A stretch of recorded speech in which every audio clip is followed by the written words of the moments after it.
Preliminary note.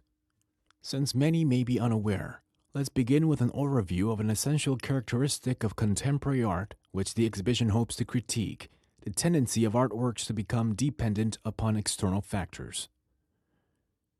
The standard method of appreciating modern and formalistic artworks and the modernist aesthetics of Clement Greenberg presupposes that a work of art implies its own meaning and emphasizes its own purity and autonomy, in opposition to those who considered artworks as independent, complete objects distinct and separate from the reality of the outside world, or who sought to prioritize the form of artworks to generate aesthetic experiences. Postmodernism and the contemporary art which followed, if the two can in fact be divided, paid more attention to the interrelationships between art and various external factors, through which viewers are able to interpret artworks more diversely, as argued by the anti-formalists or relationalists, if we must be specific.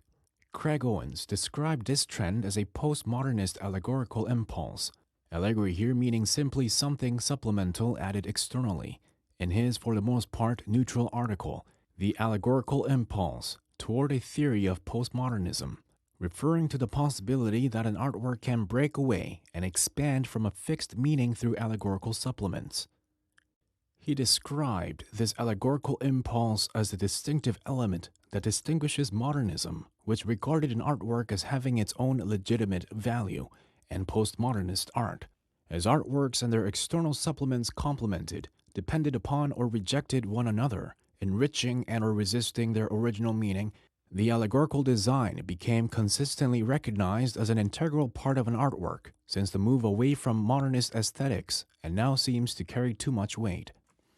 An exhibition with little information argues that renowned contemporary artworks, especially within artistic circles, have become burdened by excessive allegorical supplements, and their relationships overdetermined in a way that completely suppresses viewer autonomy.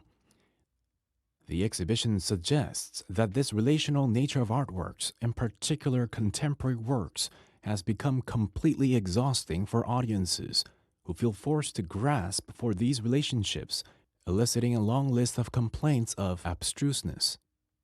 Offering an example of how an exhibition can defend a work of art as a self-sufficient whole, apart from external factors, we ultimately provide, nonetheless, a complete and fundamental experience of art even in their absence.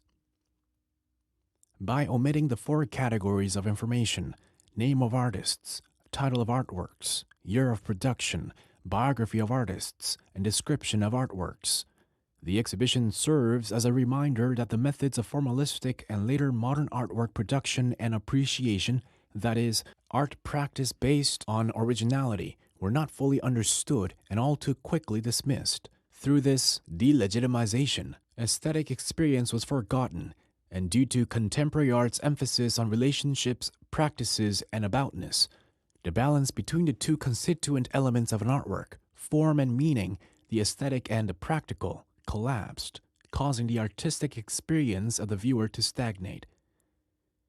The notion that contemporary art is somehow lacking if it is not directly related to social or political issues, or at least suggestive of such, may make attempts to identify art itself as an isolated autonomous unit seem naive.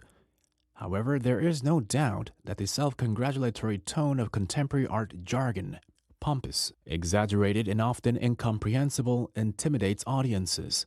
This exhibition grew out of the comparatively long-lasting disconnect between viewers and contemporary art.